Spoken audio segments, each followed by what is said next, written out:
प्रदेश में बीजेपी को 2017 में प्रचंड बहुमत मिलने के बाद सरकार की कमान मुख्यमंत्री योगी आदित्यनाथ को सौंपी गई।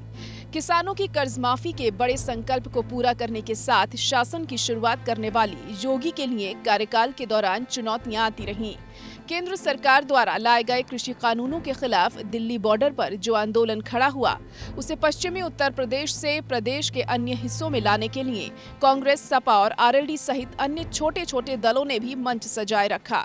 गांव-गांव सरकार को किसान विरोधी बताकर कर्ज माफी, सिंचाई व्यवस्था, किसान सम्मान निधि के निर्णयों को बेअसर करने के प्रयास हुए। इधर 2020 में वैश्विक महामारी कोरोना संक्रमण ने दस्तक दे दी। महामारी ने प्रदेश में कमजोर स्वास्थ्य ढांचे को उजागर कर दिया। हालांकि सरकार दावा करती रही कि दूसरे राज्यों की तुलना में सर्वाधिक आबादी होने के बावजूद उत्तर प्रदेश की स्थिति बेहतर रही, लेकिन विपक्षी दलों ने इसे कुप्रबंधन बताकर ही चुनाव में प्रचारित किया। इसके साथ ही चुनाव के ऐन पहले महंगाई ने मुंह फाड़ना शुरू कर दिया, जिसे भी चुनावी मुद्दा बनाने का प्रयास किया गया। इसी तरह मुख्यमंत्री योगी गौवंश संरक्षण को अपनी प्राथमिकता बता रहे थे।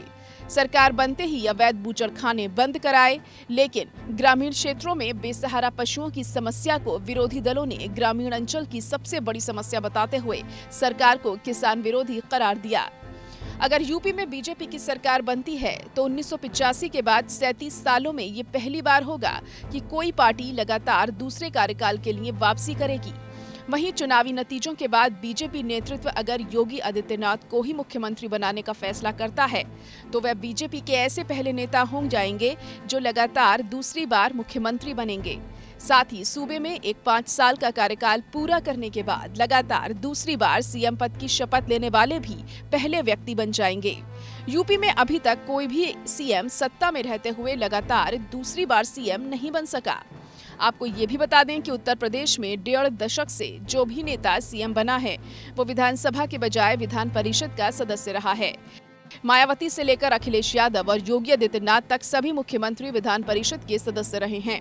योगी आदित्यनाथ ऐसे पहले नेता हैं जो बीते 1.5 दशक से बतौर मुख्यमंत्री विधानसभा का चुनाव लड़ रहे हैं, तो सपा प्रमुख अखिलेश यादव भी इस बार विधानसभा चुनाव में उतरे हैं।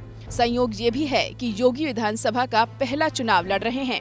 चुनावी नतीजे सिर्फ यही तय नहीं करेंगे कि अभी किस दल की सरकार बनेगी, बल्कि भविष्य की राजनीति के लिए भी बड़ा संदेश देंगे। सबसे पहले तो 2024 का लोकसभा चुनाव बड़ी चुनौती है। अगर बीजेपी ये चुनाव हारती है तो विपक्ष के यही मुद्दे उसकी अग्नि परीक्षा 2 वर्ष बाद लोकसभा चुनाव में लेंगे। वहीं सरकार बहुमत के साथ फिर लौटती है तो विपक्ष हाल फिलहाल खाली हाथ हो जाएगा।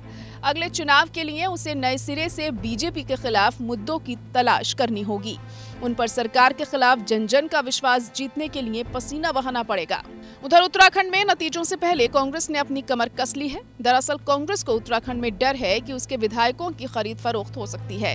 ऐसे में कांग्रेस से नतीजों के बाद विधायकों को छत्तीसगढ़ भेज सकती है। कांग्रेस ने तोड़फोड़ से बचने और विधायकों को एकजुट रखने के लिए ऑब्जर्वर्स भी तैनात कर दिए हैं। उत्तराखंड में कांग्रेस अपने बागियों और कुछ बड़े निर्दलीय चेहरों के साथ भी संपर्क में है। माना जा रहा है कि चुनाव नतीजों के बाद विधायकों को एकजुट रखने के लिए कांग्रेस अपने जीतने वाले उम्मीदवारों और निर्दलीय विधायकों को छत्तीसगढ़ शिफ्ट कर सकती है, ताकि किसी भी तरह की तोड़फोड़ ना हो। छत्तीसगढ़ सीएम भूपेश बघेल राज्यसभा सांसद दीपक हुड्डा के साथ मिलकर उत्तराखंड में चुनाव के बाद की स्थिति को संभालेंगे। उधर पूर्व सीएम हरीश रावत भी नतीजों के दिन देहरादून पहुंच जाएंगे। वे ऑब्जर्वर्स के साथ चुनाव के दिन स्थिति पर नजर रखेंगे। गोवा में भी विधानसभा चुनाव के नतीजे आने के पहले राज्य में सियासी हलचल तेज हो गई है। कांग्रेस और आम आदमी पार्टी ने दल बदल के डर से अपनी तैयारी पूरी कर ली है। सूत्रों का कहना है कि राज्य के कुछ स्थानों पर आप उम्मीदवारों को एक साथ रखा गया है। गोवा में त्रिशंकु विधानसभा की भविष्यवाणी के साथ दोनों दलों ने 2017 की पुनरावृत्ति से बचने के लिए अपने उम्मीदवारों की घेराबंदी शुरू कर दी है। मणिपुर और पंजाब में भी भावी विधायकों को साथ रखने की सियासी दलों द्वारा कवायद तेज हो गई है। Bureau report.